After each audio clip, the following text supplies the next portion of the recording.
All right, CourtTV has released another documentary. At least this is the first time I've seen it. I didn't even know this was coming on. It just showed up on my thing. Hey, this recorded today. So I don't know if it's an old one that's resurfacing and I missed it, but I don't think it's old. I think it's new.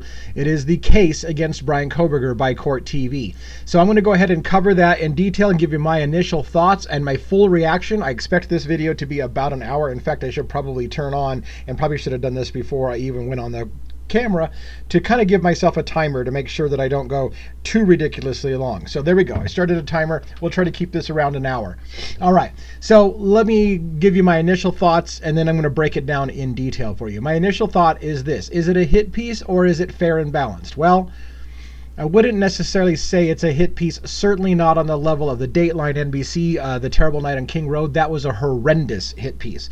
This I would call a hit piece, I think, but it's not as bad as a hit piece. So in hit piece terms, it's like a 7, and whereas the Dateline special was more like a 9.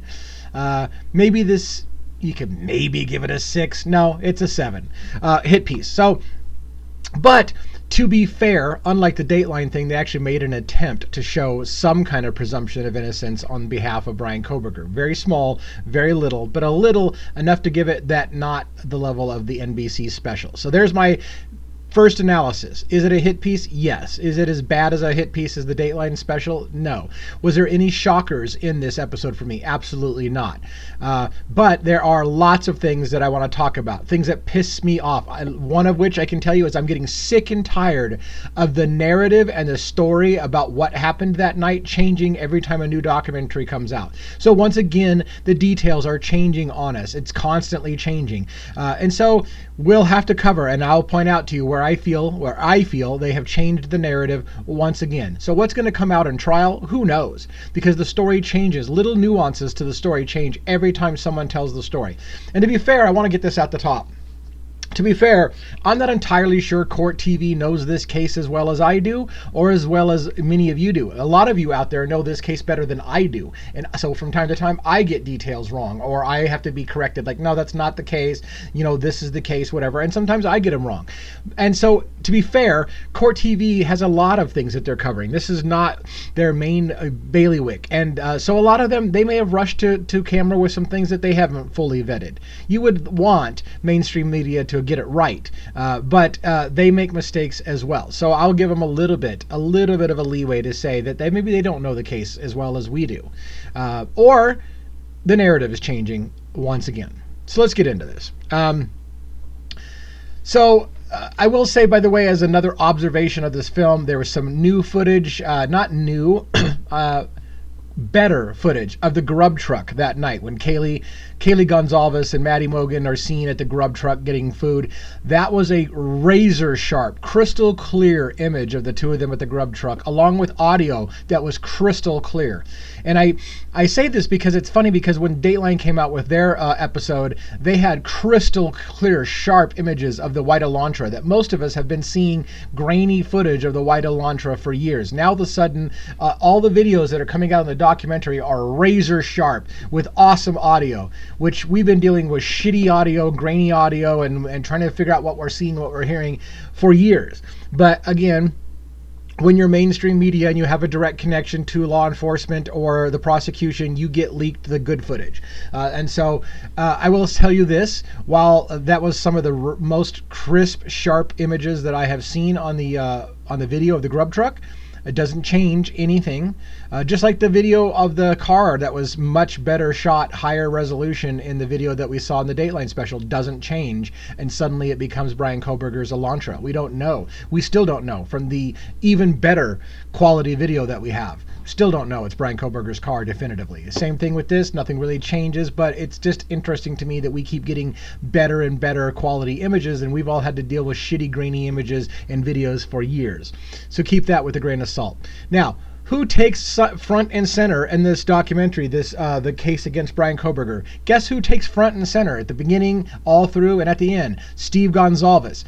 If you follow this case, you know Steve Gonzalez's face is in front of you telling you what to think about this case every second he gets a chance. Every second. And apparently, CourtTV has decided to feature Steve Gonzalez once again. So once again, Steve Gonzalez gives us little things that we get to hear, I think, for the first time, because that's what Steve does. Steve always seems to come out with it. And people have asked me before, where do you think the leak is coming from? They keep talking about there's a leak in the prosecution now. Hitler's pissed because somebody's leaking information to the press. I don't know who it is, but it seems like it's the same person leaking information to Steve Gonzalez, because Steve keeps coming up with new stuff that we don't get to hear about every time he wants to go on TV. And now when there's a documentary coming out, there's new stuff coming out. Somebody is leaking information to the press and to Steve Gonzalez, in my opinion.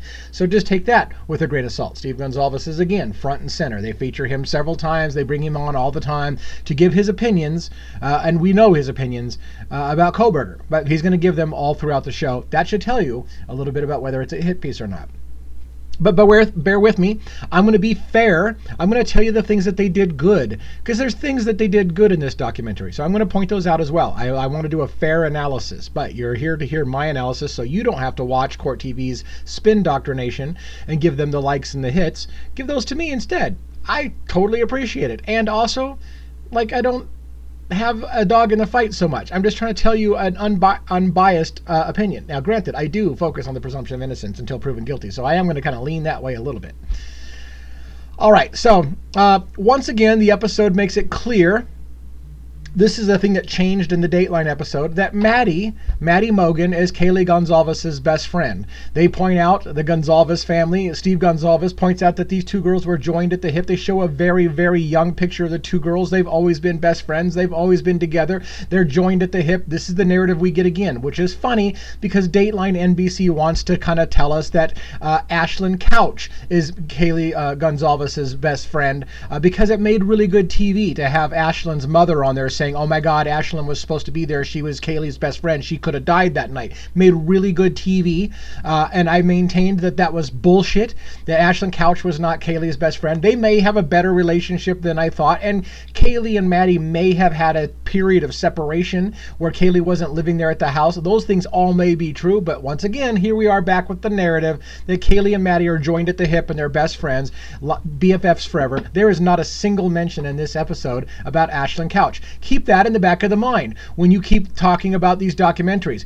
NBC, Dateline NBC's special on the terrible night on King Road spent a lot of time telling you that Ashlyn Couch was Kaylee's best friend. There's not even a mention. I don't even think there was one mention of Ashlyn Couch in this entire episode. And several times did they refer to Kaylee and Maddie as best friends. So we're back to that narrative away from Dateline, because Dateline had Ashlyn Couch's mom on there and it made good TV. I've said this over and over again. I want you to make sure you understand. That's why that narrative had Ashlyn Couch suddenly as her friend. And this is what should bother you, people. This should bother you when mainstream media needs to continually change the narrative based on who they got on camera.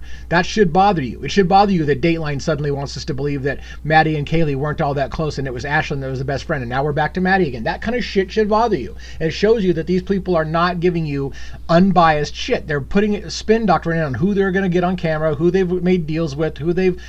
whatever. Too long on that. Let's go. So we do get more indication again that Kaylee wasn't actually living at the house. This is something Steve Gonzalez had said. Steve Gonzalez said Kaylee was staying with them at the house. She hadn't been living at the house for 2 or 3 weeks, maybe a couple weeks. And that Kaylee Gonzalez was there at the house that night because she had just gotten a new car and she was excited about her new car and she wanted to meet her friend, Maddie, best friends forever. But again, there's a spin doctor that came in and said those girls were on the out. They went their separate ways. That's why they weren't living in the house together anymore. They weren't best friends. But now we're back to the narrative of Kaylee and Maddie best friends forever, and she wants to show off to Maddie her new car. And here's the thing. This is something that I want to point out in this episode.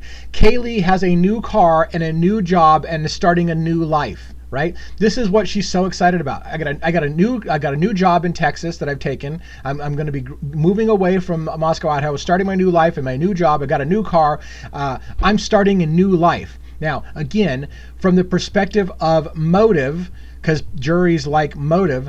There is an individual, 5-6 year boyfriend, Jack DeCour, who may have been upset that his girlfriend was moving on and starting a new life, taking their dog and going somewhere else, getting a new car, a new life, and moving somewhere else and leaving him behind. She was done. That relationship was over. She had decided that she wanted to have a change and she wanted to have a new life, and it didn't include him. So it could be that a good motive. But again, screw motive, because it's an easier motive to say Bryan Kohberger is just bad with women and he hates women and he has a God complex. That's what we're going to get into in this episode. Bryan Kohberger wanted to feel like a god. That's new. So we'll cover that. I'll explain how that came up on the show. God complex now, and an incel, and obsessed with serial killers, and is broken and wants to fix himself. All of that's in this episode. So we'll get into that. So we have, again, that there's a video from the chief of police, James Fry of Moscow PD. He has a brief moment at the very beginning where he talks about the victims were stabbed with a knife. Not a big deal, but it's interesting. We've now heard things that at least one or two of the victims were hacked up. One of them basically may have been nearly having their fingers severed. Another may have had huge gaping wounds, and again, I have to be careful because I don't want to get too graphic, because I don't want to have this be censored, but internal organs may have been exposed because of how deep and gaping the wounds were on Kaylee. Then we heard from Dateline NBC's special that Ethan Chapin, the male who was killed in that house, that his legs were quote unquote carved up. So now all of a sudden we've gone from stabbing in the early stages. We had some individuals stabbed in a house to maybe it was a slaughterhouse and people were carved up. Again, I don't want to be super graphic, but the point being is that narrative has changed several times. Because again, also keep in mind, when you're talking about this timeline that most of you think can be done, that you can kill 4 people on 2 floors of a house in about 8 minutes, you're factoring in that it's just a couple of simple stabs on some drunk people. When in turn, as the narrative has come out, we realize that not everybody was drunk. There were people awake. They were fighting back. They were fighting for their lives. There was signs of struggle. There were defensive wounds. There was large gaping wounds. There was people carved up. It's not just simple stabbing some people in their sleep. So just keep that in mind. I got a lot of things for you to keep in mind. Keep those things in mind as you're going through and listening to the narratives that constantly change about what happened that night. But in the early stages, they indicated it was some people were stabbed. But we know later that they may have been carved up, mutilated, way beyond just being stabbed. Minor detail, but worth noting. Also, I'm not saying that there's anything nefarious with this. It's just notice how the story continually changes. As, again, an unprecedented gag order, we're left to speculate. And then as we get details, we think we understand what happened. And then they come up with some new detail. Oh, did you know Ethan was carved up? No, I didn't know that. Where the fuck did that come into the thing? So it just constantly shifts on us all the time. The initial reports from the police, as shown from some of the early press conferences, in fact, I think the first press conference was there was no sign of forced entry in the house. We know that, and that stayed consistent, thank God, and that it was an isolated and targeted attack. Now, that has slightly shifted. In the early stages, law enforcement believed that it was a targeted attack, and in fact believed that it was targeted against an individual. I believe still to this day that they believed Kaylee Gonzalez was the target of that attack. Later, however, everyone in true crime and in media has continually shifted the narrative. Oh, well, maybe it was the whole house was targeted, not just an individual. No, actually, Xana was targeted, and everybody else was collateral damage. No, actually, it was Maddie Mogan that Kohberger was obsessed with, and he targeted Maddie, so Kaylee was an accident. Everybody else was collateral damage. Oh, no, actually, Kaylee was the target because she had the most vicious wounds and was carved up unlike everybody else. Steve Gonzalez said that his daughter's wounds were more vicious than everybody else's, so maybe she was the target. Again, it has continually changed throughout this narrative on who was the target. The Dateline NBC piece, Maddie was the target. That was just the most recent one. Maddie was the target. I've heard people tell me over and over again, no, Xana was the target. And I'm telling you that I think Kaylee was the target. And then now the narrative is the house was targeted. It was the whole house that was targeted. If it was the whole house that was targeted, one must ask, why is Dylan Mortensen still alive? Why is Bethany Funk still alive? If the house was targeted and not individuals in the house, why is Dylan alive? Why is Bethany alive? You need to put on your critical thinking hats with this, people. If the house was targeted, if women were targeted, why are 2 women left alive? Why is a woman who sees the killer allegedly face to face as he leaves the house, why is she still alive? These are questions you should ask yourself. If he hates all women, and it was just an attack against women at the house, why is she still alive? All right, I beat that enough. Let's continue on. Vinny Politan, who's the Court TV anchor, he takes center stage in the video a lot as well. He clearly, and he tells you, as a former prosecutor, he thinks this is a slam dunk case. Bryan Kohberger is guilty, plain as day, and he's got the majority of influencing statements in the episode. Like whenever somebody does present a presumption of innocent, God forbid, against Kohberger and saying how the evidence is weak, in pops Vinny to tell you, but no, it's a slam dunk case. I don't care if you think that's the case, that there's this possibility that the DNA doesn't match or that it's sketchy. No, this is a prosecution's wet dream. It's a slam dunk, and he will tell you that multiple times. This is a slam dunk case, and he, as the anchor, basically gets to tell you that over and over again. So when I say it's not a pure hit piece, because they do show some people who say, hey, it may not have happened the way the prosecution said, here's the reasons why, in will pop Vinny to tell you, nope, it's a slam dunk. As a prosecutor, I'm telling you, this is a slam dunk. So that's the same kind of thing that happened with the TMZ thing with Luigi Mangione. They would bring on one or two people to give Luigi Mangione a, hey, maybe it wasn't him, or maybe this happened, and then in would come TMZ to say, well, that's horseshit. That's just dumb. Yeah, he's guilty. Same thing here. So is it fair and balanced? Absolutely not. Is it 100% pure hit piece? No, because they could have left out anybody saying that there's a presumption of innocence in this case. Maybe that's just my job to talk about the presumption of innocence. Sorry, we're rambling. Let's move on so we can keep this moving. We're in good time, I think. All right. So they talked about that. Oh yeah. I wanted to mention this. I have a note in here about it. I was like, what's this? Yes. It's a brief moment. They're interviewing people early on the campus. They interview a professor on the Idaho campus. No big deal. This has no bearing on anything other than I'm going to make a small rant about it. That professor is wearing a ski mask with the word gator on it. So he's wearing a gator because it's cold. You can see the breath coming out of his face. It's cold. He's got a gator on, a ski mask looking thing. Oh my God, the killer had a ski mask, and Bryan Kohberger bought one of those kind of things like a balaclava or a gator or whatever. So therefore, we know that Bryan Kohberger is the killer because he had one. Well, what about that professor? I guess the professor also should be a suspect because he's got one of those as well. Anybody out in the cold potentially could have bought one of those gators, and I just thought it was funny. Here you have a professor wearing a gator because it's cold and needs a face mask. We know Bryan Kohberger was a runner. We know that he ran in the cold. Those were things that were reported many, many times. And so would a person who runs in the cold maybe buy a gator, or is it just the professor who's allowed to buy a gator or something that covers your bottom of your face and the top of your face without being a serial killer? Is it just him that's allowed to do that? But Bryan Kohberger, if he bought it, that guy's a freaking straight up psychopath because he bought one of those face mask things. You see, again, it's a narrative. Tons of people buy those things. And I just thought it was funny that they even have somebody on camera wearing one of those. But it's okay. We won't even talk about it. And I don't think the professor did it. That's not what I'm saying. My point being is that you cherry pick. The media cherry picks. Oh, the killer wore some kind of face mask. Now we can go through Bryan Kohberger's search history, even though he's a runner and he runs at night or runs in the dark, runs in the cold. He bought something for his face. Therefore, that must have been what he wore that night. See, proof. There's the purchase history. You've got it. Documented. Killer. Maybe.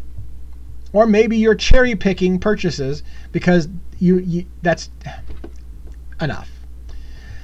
Now, I want to point out something else. They had Bill Thompson on there, by the way. They had Bill Thompson, the lead prosecutor in this case, and they mentioned that there was an odd thing that Bill Thompson said in the early stages of the investigation, which was something to the effect of, should people be worried about sending their kids to the college, to the campus? And he basically hawed around about, well, I wouldn't feel terribly nervous. However, knowing some of the things I know about how the investigation is going, a person could have cause to be concerned. And she thought that she, being the reporter who's talking about him, she's a consultant for Court TV, thought it was odd that the prosecution knows more than they've told us in this case. Well, shit, yeah. This has been an unprecedented gag order. So yes, they know more about the case than we know. So what is it that they're hiding? Why would he or would he not have opinions about whether it's safe to be on campus or not? What do we not know still about this case?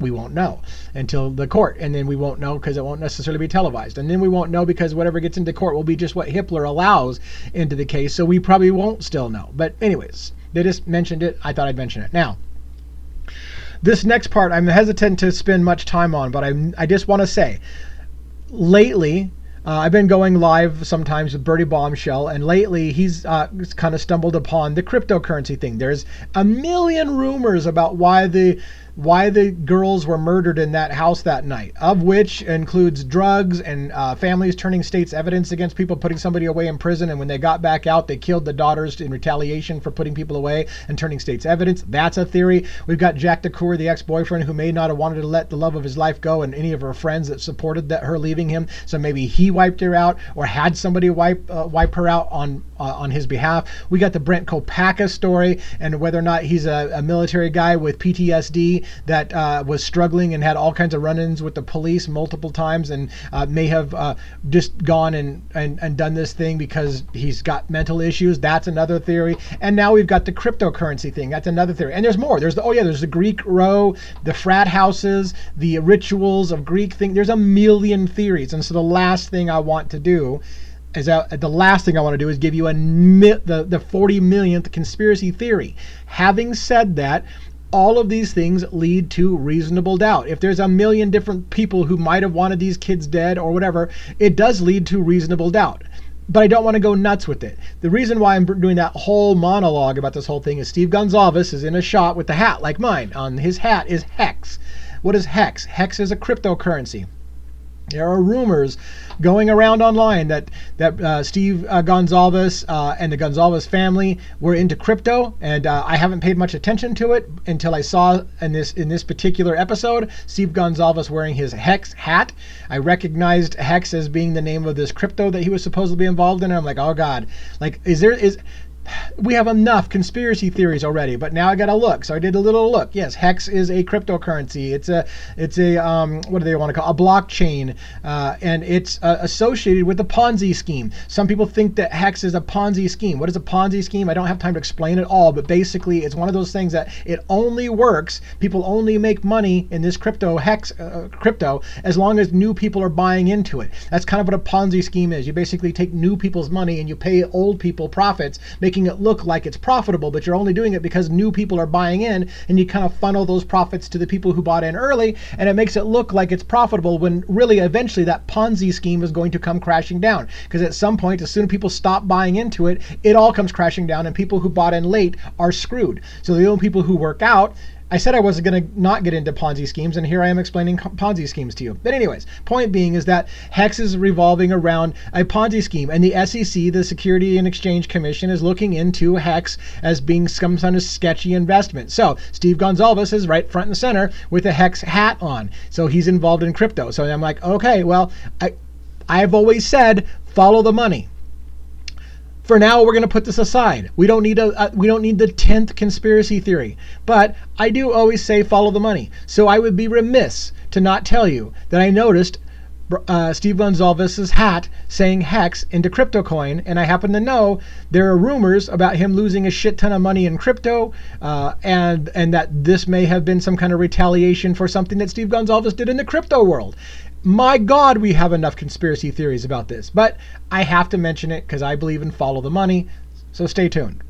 Enough of that for tonight. There's more focus again on Dylan and her identifying the killer with bushy eyebrows, which is ridiculous, but we're going to keep mentioning it all the time. Dylan saw the killer that night and he had bushy eyebrows. And I'm like, oh my God, Dylan is the most horrendous eyewitness. I may not get through this in an hour. I guess we're going to have to go longer than an hour because I'm looking at where I'm at and I'm looking at my notes and I'm looking at the time and I'm like, we're not done in an hour. So there's more focus on Dylan and the bushy eyebrows. Now for me, and I'm going to tell you, this is a very biased thing to say. There was an individual on this particular CourtTV documentary, which is only an hour long. I'm going to talk for more than an hour about it. His name is Jack Rice.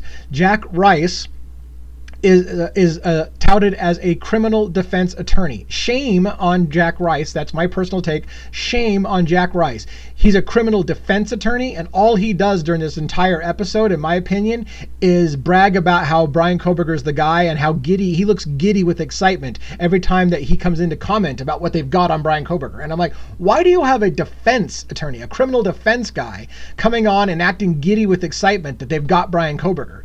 That part makes no sense to me. Shame on that. I think if Jack Rice is going to be featured, don't have a criminal defense attorney who should be arguing for a person's presumption of innocence until proven guilty be on there looking giddy that we've got so much information against Bryan Kohberger, which, by the way, is all circumstantial evidence in my opinion. But so in comes Jack Rice, the criminal defense attorney, and he comes off creepy to me from the very beginning. That's just me. He's smiling with joy a lot, nearly cackling with glee at times when they're talking about things that they've got on Bryan Kohberger. And so he says, for example, when he's talking about Dylan and this whole bushy eyebrow thing, and he lays out this scenario about how it's going to be great having Dylan on the stand. I think this is asinine. Basically, he said, imagine you're a young girl and you see a man with bushy eyebrows and he's big. He just killed 4 people in the house with a knife and he walks right past you and out the door. Imagine how close to death you were. Yeah, that's going to stick with the jury. I need a moment, people. So let us not forget, Dylan's story is 8 hours after the event. She still doesn't know anything happened in the house, that she doesn't know anybody's dead. So you can't now paint the narrative about how scared Dylan was because she came face to face with the killer who was huge and had just murdered 4 people in the house. Dylan doesn't know the killer murdered 4 people in the house. Remember? Dylan doesn't know. She has no idea that anybody's died. She thinks that her friend Xana fell asleep and got drunk and passed out. That's all she thinks. That's all she thinks. She saw someone in the house, but she has no idea anybody's been killed. That's the official story, people. The official story is Dylan has no idea anybody's been murdered in the house for over 8 hours. She just thinks Xana passed out, and it was just kind of odd that there was somebody in the house that night with the ski mask, and it scared her a little bit. By the way, then we're gonna be told that she was in that frozen shock fucking phase again. Good Lord, with the frozen shock phase. She was in frozen shock phase. And here's the thing that kills me, people. Here's multiple times, at least 2, multiple times they stated the following. This is where the narrative has changed once again, in my opinion. Dylan was terrified, in frozen shock face, went back into her bedroom, where she remained in her bedroom until 8 hours later when she called 911. That is bullshit. Bullshit. We know from court documents that she was texting Bethany Funk in the basement. Bethany tells Dylan to run and come down to the basement. We are told that Dylan came out of the bedroom and saw Xana laying on the floor, feet towards the door, head towards the ceiling as she went to the basement to go join up with Bethany. But this show said twice that Dylan saw the killer and became frozen in fear, went into her room and locked herself in there for the rest of the night. That is a flat out, somebody's lying. Somebody's lying. Now, maybe I'm wrong. Maybe I'm wrong. Maybe I went and tried to double check it, and according to my double check facts, no, indeed, Dylan had said that she came out and she went downstairs into Bethany Funk's room. So no, she didn't go back into her room and lock the door and stay there the rest of the night, which is what this episode said twice. Dylan went back into her room and stayed in her room the rest of the night for 8 hours. That's not true. She went downstairs, maybe, unless we're going to find out that this narrative changes one more time and Dylan never left her room, and all that happened was Bethany said, come down here, but she never went down there. But I believe that I've looked on multiple sources that it's been confirmed. Dylan admitted she left the room, she saw Xana laying on the floor, she went to Bethany's room. But maybe that's all a lie. Maybe we're now to believe Dylan never left her room and she stayed in her room the entire time, frozen in fear, because that gets pointed out several times. She was terrified, frozen. And by the way, let's one more time hit it. Why is Dylan frozen in fear? All she thinks that happened is her friend Xana passed out on the floor drunk. She doesn't think anybody's dead. She doesn't think a killer just slaughtered the whole house. She doesn't think that, remember? She has no idea what happened on the 911 call. She just thinks a friend won't wake up. That's it. She doesn't know that she's dead. She has no idea. So you can't fucking have it both ways. You can't say she just saw her roommates get slaughtered or knows that everybody got slaughtered in the house and is now terrified and locked herself away. Poor little scared girl. And that's why she didn't call 911. That can't be true, because she's told us over and over again she had no idea anybody died in that house. And that's why she didn't call 911, because she didn't know anybody died. She didn't know what happened. You can't have it both ways. Well, you can, obviously, because if you're out there in mainstream media, you can continue to put out documentary after documentary and keep changing the fucking narrative. Sorry, I'm dropping so many F-bombs. I need to pull back, or this is never going to get shown to anybody. All right.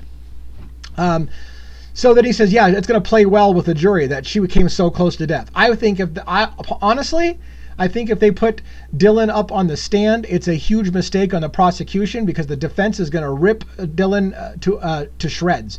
Her credibility is shit.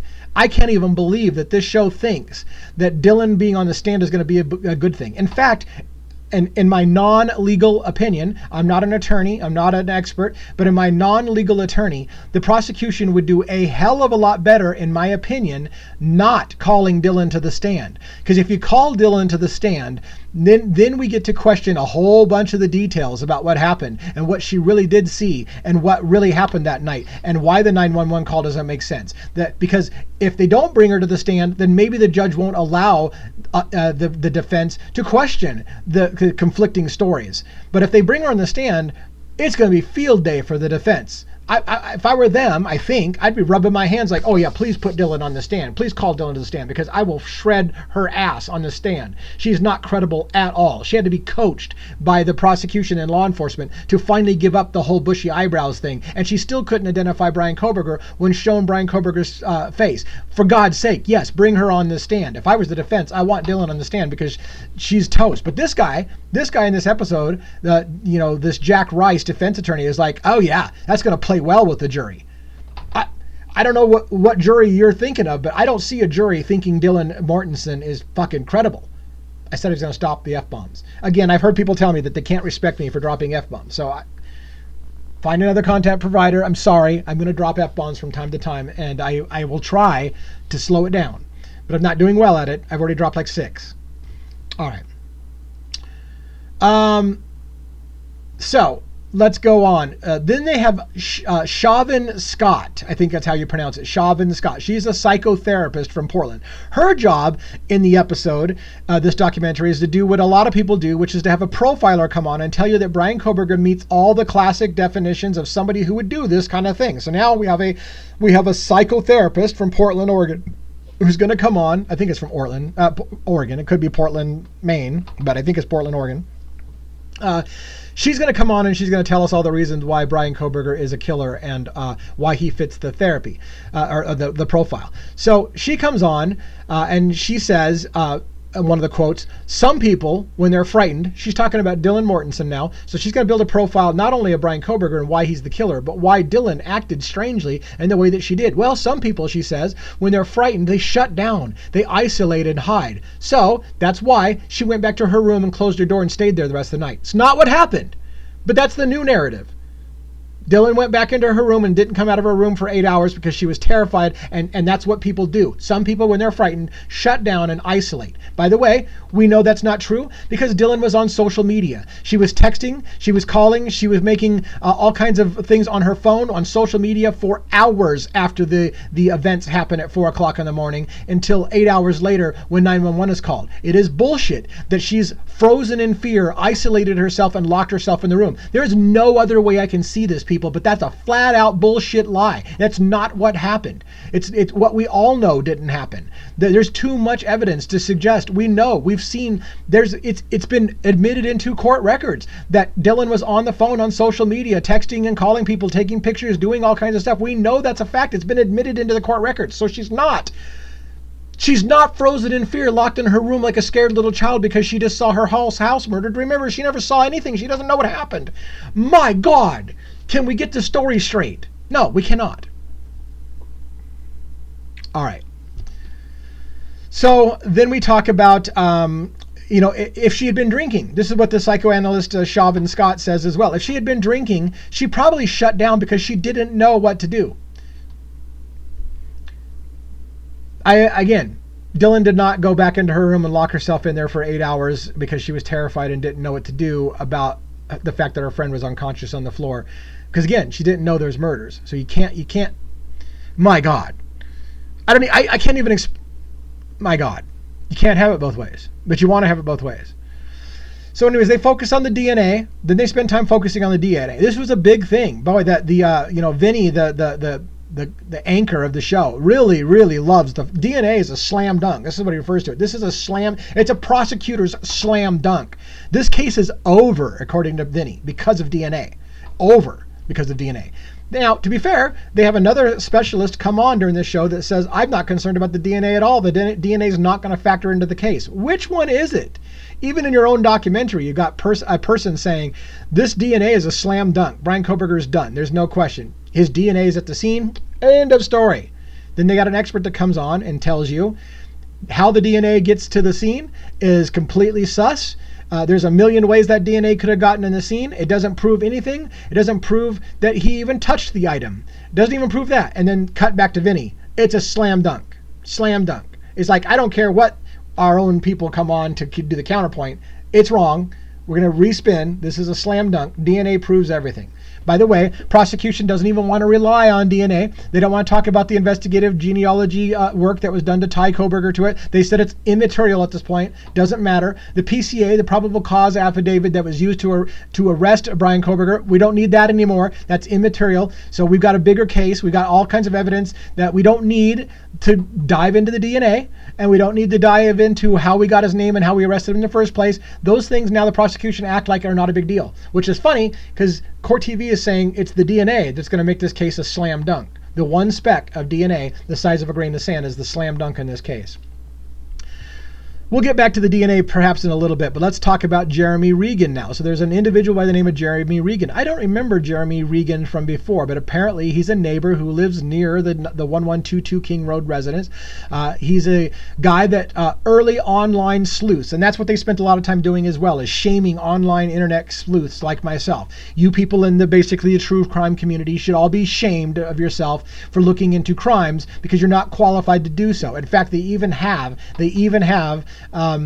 the police chief Fry come on and remind people, the public, that the only authorities in this case are law enforcement and that you need to be careful about saying anything. They had hit pieces come out in the news saying shame on true crime community for thinking that they can solve crimes. If you want to know what happened in a case, you listen to law enforcement. We are the authorities. They've said that. Shame on anyone. You're causing irreparable damage to people's lives by coming up with theories. The law enforcement will tell you what happened.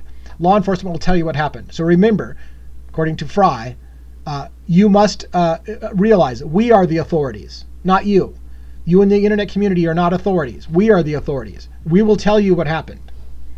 Okay, that's all great and dandy if we live in a system where there's not corrupt police, there's not corrupt law enforcement, and we don't imprison people wrongfully in this country. If those things are all true, that we don't have a corrupt law enforcement system anywhere, and that people don't get wrongfully committed, then maybe we can trust that we'll just wait for you to tell us what happened. But I don't think that's the America that we live in. It hasn't been forever. They talk a little bit about people who were other suspects. And here's where they use the DNA to say that the DNA is a slam dunk.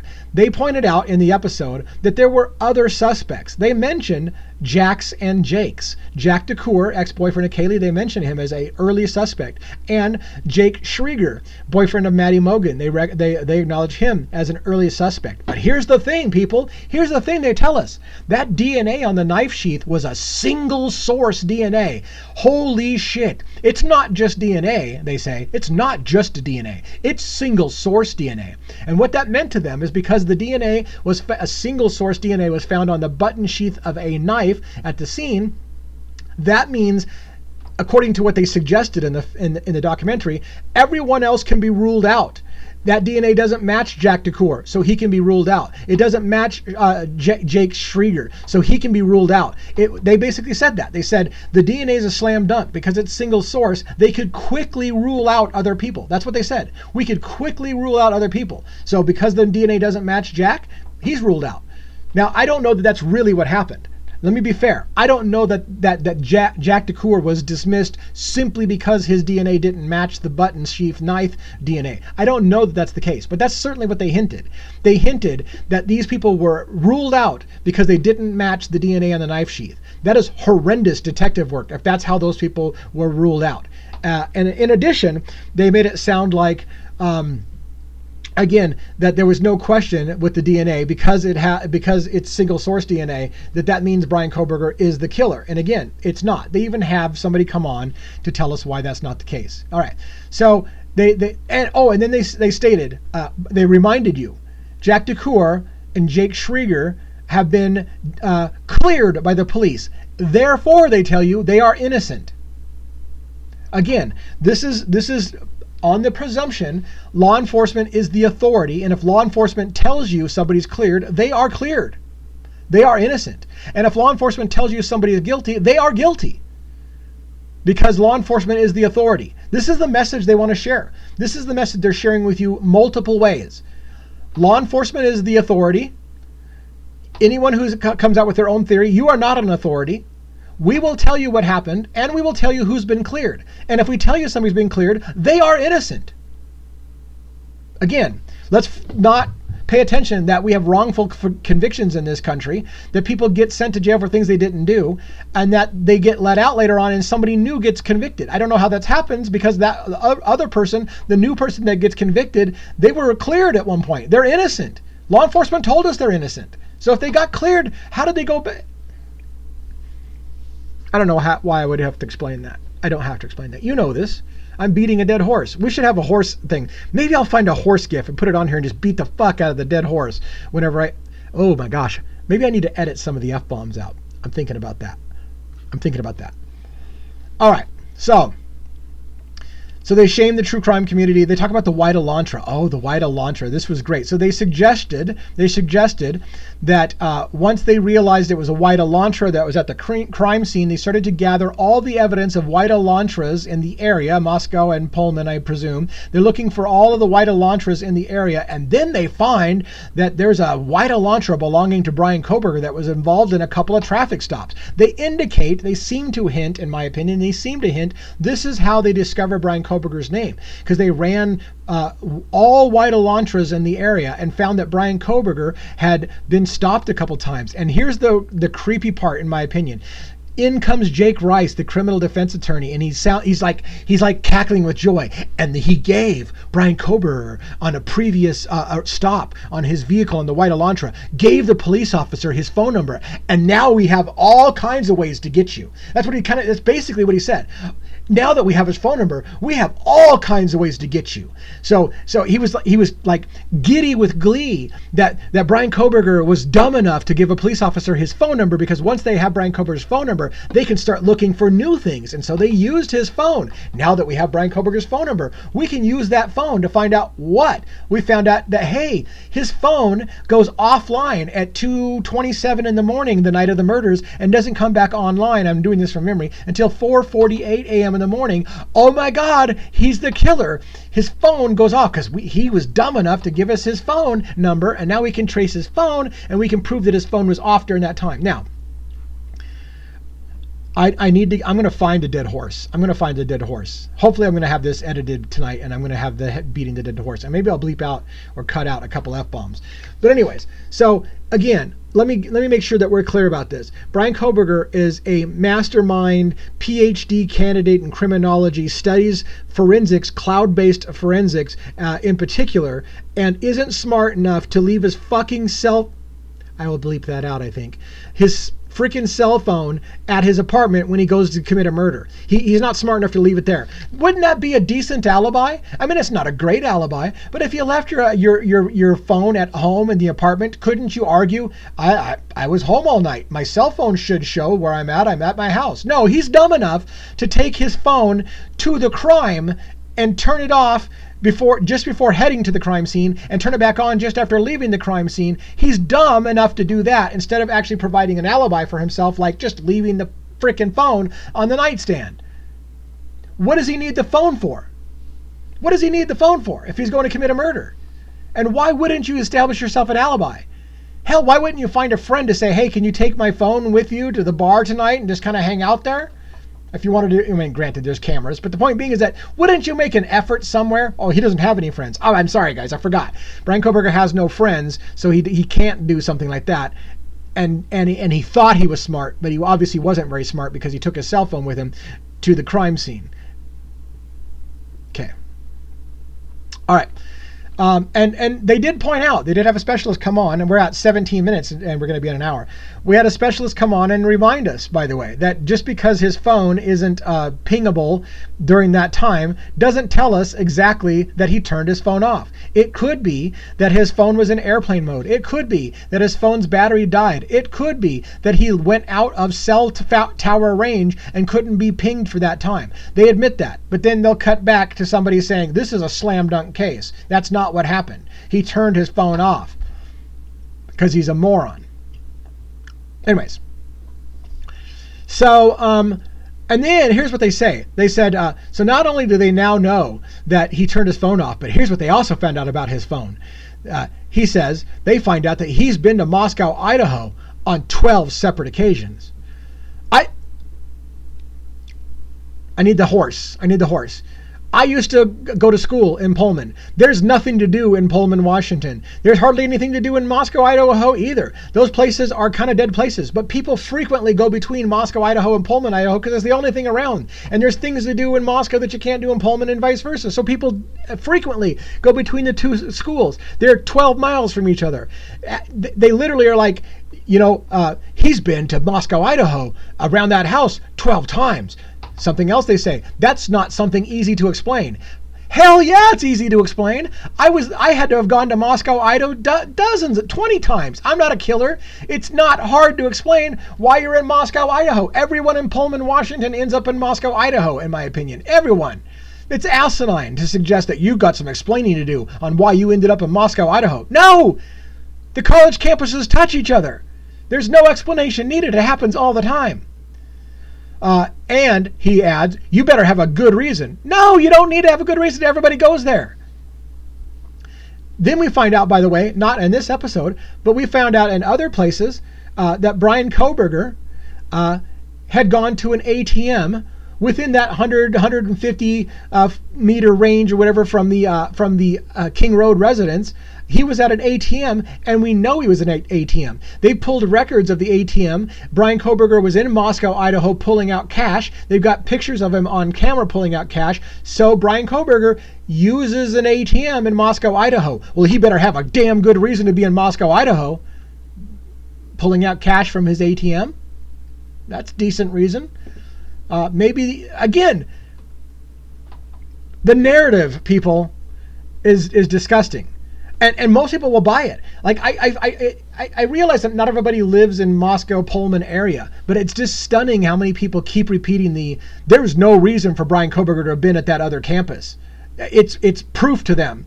Proof that Bryan Kohberger has no other reason to be in Moscow, Idaho than he went there to kill somebody. Moscow, Idaho, Pullman, Washington interchange students with each other every freaking day. They touch each other. It's just everyone goes back and forth.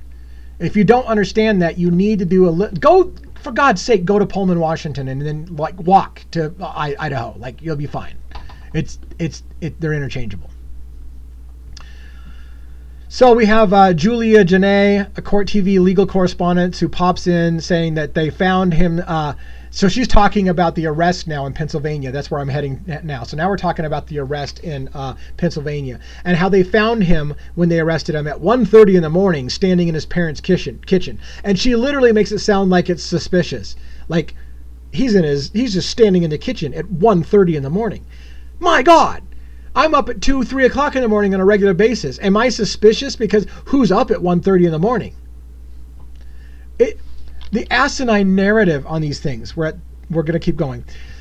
So she talks about that. They talk about how he was wearing shorts and a t-shirt and latex gloves. And this is where they paint the whole Bryan Kohberger is wearing latex gloves. He must be a killer. Again, they pointed out that he's a nighttime person. He likes to clean. He's kind of a clean freak. It's common for him to do that, but it's great for the narrative. Latex gloves implies he's trying to hide something. He's putting his personal trash in baggies, wearing gloves. Therefore, he must be a killer. Problem is, and I'm not going to beat this dead horse to death, when they do finally get his DNA out of the trash can, they don't get Bryan Kohberger's DNA. They don't get any of the victim's DNA. They don't get any of the things that allegedly he's trying to hide with his mysterious gloves and the DNA. What they get is his parents' house from his parents' trash. And then they used his parents' DNA to say, oh, there's a 99-point-something% probability that the father of Bryan Kohberger, that Bryan Kohberger is the biological father of whoever left the DNA on the knife sheath and Pullman. Slam dunk. There's a high 99% something probability that the trash that we pulled which isn't the victim's DNA. It isn't Bryan Kohberger's DNA. It's his dad's DNA, but it has a really high probability of being the biological father of whatever DNA we've got in Moscow, Idaho. So there you go. And I can't even get into all the reasons why this is a problem. Then we got this little hit piece. So they talk about how before he didn't fight extradition to Moscow, Idaho. They had an attorney come on, or his representative, his attorney in Pennsylvania, who said, hey, I met Bryan Kohberger, represented him briefly. He didn't fight extradition to Idaho. He was looking forward to being exonerated in this case, and he's looking forward to being able to prove that he's not that guy. But then they point out that he did briefly have a court appearance in Pennsylvania, and that at the court appearance, he made eye contact. Oh my God. He made eye contact with his family, and his mom broke down in tears. They're trying to lead you, I guarantee you, trying to lead you that his mom knows he's guilty, and she's weeping for her son who's a murderer, and that's what they're trying to make you believe. His mom broke down in tears when she sees her son in the courtroom because she must know he's guilty. Then they cut to Steve Gonzalez and the story about when he's in Idaho and he's going to court. He doesn't look anybody in the eye. Well, I don't think his family was there. One, so he's not turning to look at his family like he did in Pennsylvania. And two, the implication is that he didn't want to look at into the faces of the victims' families who were in the courtroom because he didn't want to have them see that he's a killer and look them in the eye and face them because he's a coward. So they depict he looked his family in the face in Pennsylvania, but he's a coward and won't look the victims' families in the face in this other courtroom because he's trying to hide that he's guilty. That was ridiculous. But that's what they did. So and then Steve Gonzalez pipes in with his bravado. Bryan Kohberger picked the wrong family to mess with. He didn't want to look me in the eyes because he picked the wrong family to mess with. Were you going to go kick his ass, Steve? Like, I am sympathetic that you lost your daughter, Steve. I am super, super sympathetic that you lost your daughter. You're making me lose respect for you every single time you go on TV and you change the narrative and you act like a hotshot, like Bryan Kohberger's the guy and he's afraid of you because he knows he's a killer, and wait until everybody sees what's going on. Because that would be better if you shut your mouth, because then I could be like in your camp and go, dude, I get it. Just get the guy put away. But you're making me question your motives every time you're on a new special, every time you're featured in a new documentary, and you run in your mouth about how terrified Bryan Kohberger is of you because he messed with the wrong family. You're making it harder and harder for me to be sympathetic to this. In comes Vinnie Politan again, the anchor of Court TV, telling us about the PCA and how the PCA is full of details. It's 18 pages long of details showing Bryan Kohberger is the killer. Let's only briefly mention that Detective Payne, Officer Payne, has gone on under oath in a courtroom saying that the PCA, the probable cause affidavit that's 18 pages long and points to Bryan Kohberger, that it was a living document that continually was revised, and that they wrote in information related to Bryan Kohberger after December 19th, I believe it was, when the FBI gave them the name Bryan Kohberger. Then they went in and said, oh, if the name is Bryan Kohberger and we know that he's got a car without a license plate, we'll just write into the probable cause affidavit that we noticed that there was a vehicle at the scene with no front license plate. And Detective Payne admitted under oath that they didn't actually see that the car didn't have a license plate. They only wrote that in because they later found out that Bryan Kohberger was the suspect and that Bryan Kohberger didn't have a front license plate. And so they changed the PCA to say, we noted it didn't have a license plate. And Ann Taylor got him to admit on the stand, yeah, we didn't actually notice that it didn't have a license plate. We wrote that in after the fact, but it wasn't done intentionally to be deceptive, even though the judge signed off on a search warrant because they were convinced on things like, hey, what are the odds that there was a car without a front license plate there? That was partly used to make the arrest warrant in the first place. And they admit that, well, it's not really true. It was written in after we knew Bryan Kohberger was the guy, but it wasn't done intentionally, so it's not a big deal. And now they don't want to use the PCA in court. They said it's not really, the PCA now is kind of immaterial. It doesn't matter whether we had a probable cause to arrest Bryan Kohberger. We have enough information on him now. And by the way, it doesn't matter how we obtained the sketchy-ass DNA on Bryan Kohberger, because it really doesn't matter. Again, it's immaterial. We've got Bryan Kohberger on camera 47 ways, his white Elantra, which, by the way, they don't. The white Elantra, there's no image of anybody driving that car. There's no image of how many people are in that car. We don't know that it's Bryan Kohberger's car. It's suspect vehicle 1, which they have to convince a jury. Suspect vehicle 1 is Bryan Kohberger's car. Good luck. They might be able to do it if a jury is dumb, But I've been told by a criminal defense attorney that I've been on with recently that juries are really smart. So let's see if the jury's smart enough to find out that suspect vehicle 1 cannot definitively be tied to Bryan Kohberger. I bet you they can't definitively. But according to Vinny, they got 18 pages of information on Bryan Kohberger. It's a slam dunk. And Steve Gonzalez pipes in. Steve Gonzalez pipes in on the PCA. When you read the PCA, you'll see they've got him stalking and hunting these girls. Stalking and hunting these girls. We have been told numerous times, the prosecution has admitted there is no known ties between Bryan Kohberger and any of the victims. He can't be stalking the girls if there's no known ties to Bryan Kohberger and the girls. But Steve Gonzalez running his mouth, we see in the PCA, we do not, that he's stalking and hunting the girls. Now I'll tell you where I think Steve Gonzalez is getting this idea from. I'll tell you where I think he's getting it. He's told in the PCA that suspect vehicle 1 was in the area, 12 to 20 times and was seen in the area. And to him, that means two things. I know Bryan Kohberger is the guy. They've told me he is. His white Elantra was there. They told me it was. They said that they see him around the neighborhood pinging a cell phone tower 20-something times. So I know that's the truth. So therefore, I know Bryan Kohberger's stalking my daughter and hunting her like a dog.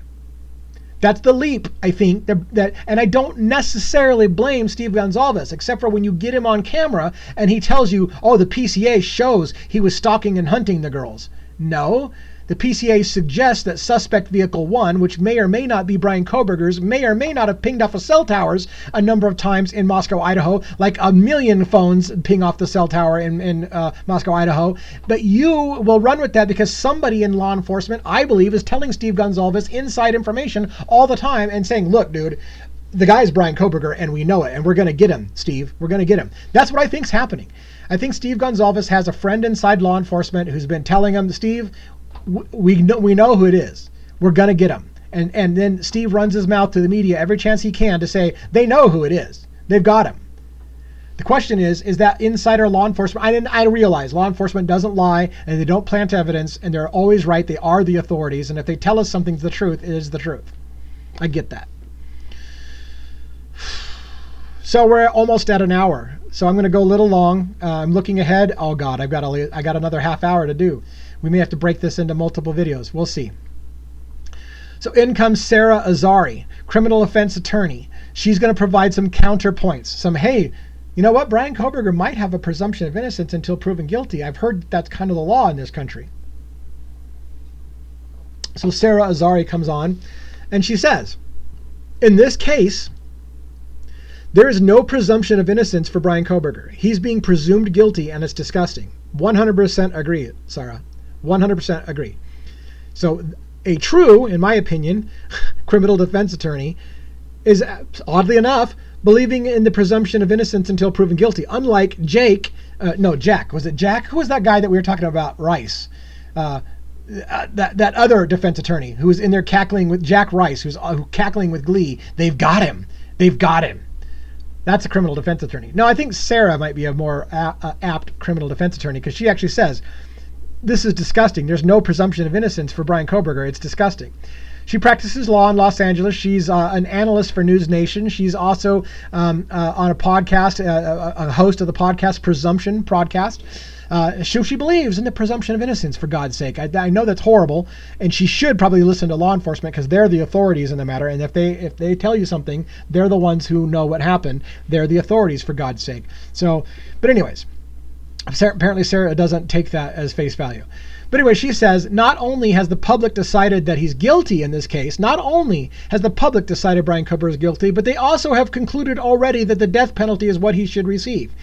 She's got problems with the way that the media has made the public turn on Bryan Kohberger so that there's no presumption of innocence, and people not only believe that it's a slam dunk, because they tell you it over and over again, it's a slam dunk, that he's the killer, but that he's going to get the death penalty. And that's what most people, I think, believe in this case. Most people. I think if you're watching this podcast and you're thinking, well, a lot of people I know don't think that, well, that's because you're watching this podcast or you're watching this video. Of course you don't believe that. You wouldn't be watching this thing. But most people out there at the armchair water cooler at the thing believe Bryan Kohberger killed 4 women, or 3 women and a male, and that he's going to get the death penalty because he's a psycho killer. That's how I think most people feel. Sarah then admits that we don't know, not only do we not know how or when the DNA got onto the knife sheath. So she, like the defense, is saying, we don't know. Even if we concede that it's Bryan Kohberger's DNA on the knife sheath, it doesn't tell us how it got there on the knife sheath. There's a million ways. And by the way, I was talking to my new attorney friend who came on the show about this, and she pointed out a case in California. I'll briefly cover it, because it's an example of touch DNA. So there was an individual convicted, I believe, of a murder, of a home invasion and murdering somebody and leaving another person behind. He was convicted of the murder because his DNA was found at the scene on the victim, the murder victim. But it came out later on that that particular killer who was convicted of the alleged killer was a notorious drunk and was hammered off of his ass that night 5 times over the legal limit. So not only could he have probably not have done it because he was hammered, but guess what? He had actually gone to the hospital and was at the hospital for intoxication at the time of the murders, so physically could not have been there. But wait a minute, his DNA was at the scene. How the fuck can his DNA get at the scene? I'm gonna have to beep that, right? Anyways, how can it get at the, because what happened? Guess what? EMTs hauled his drunk ass to the hospital earlier and got his DNA on them. Then the same EMTs got called out to the murder scene and they transferred the drunk guy's DNA from the hospital to the victim, and voila, it's a slam dunk, people. That guy, that asshole drunk criminal, his DNA is at the murder scene. That's the killer. And maybe we even have an eyewitness. There's my 1 hour mark, so we didn't make 1 hour. So that was it. Person convicted. Now, it was overturned. I believe. But that was a great case in point. That transfer DNA doesn't tell you how the DNA got there. This was a humongous party house. They say that over and over again in that episode. This is a tremendous party house. And so if it's a tremendous party house, anyone who knows Kohberger could have touched something of Kohberger's and transferred the DNA into the house. Kohberger himself, they allege, may have even actually been to the house. It's a party house. And they said in the episode, if Bryan Kohberger's defense were only to say, yeah, Bryan had been at that house before at a party, then the DNA evidence almost is out the window, because you can't now say how the DNA got on the knife sheath. If he's ever been in the house, then of course his DNA would have been there. But here's the thing. You don't even have to have that killer who was convicted in that California case we're talking about, presumably had never been in that house. Yet his DNA was in the house. And a dumb jury or a dumb prosecutor or a dumb judge would say, well, I'm sorry, DNA is DNA evidence every day and twice on Sunday, Hitler. I'm sorry, but DNA is DNA evidence every day of the week and twice on Sunday.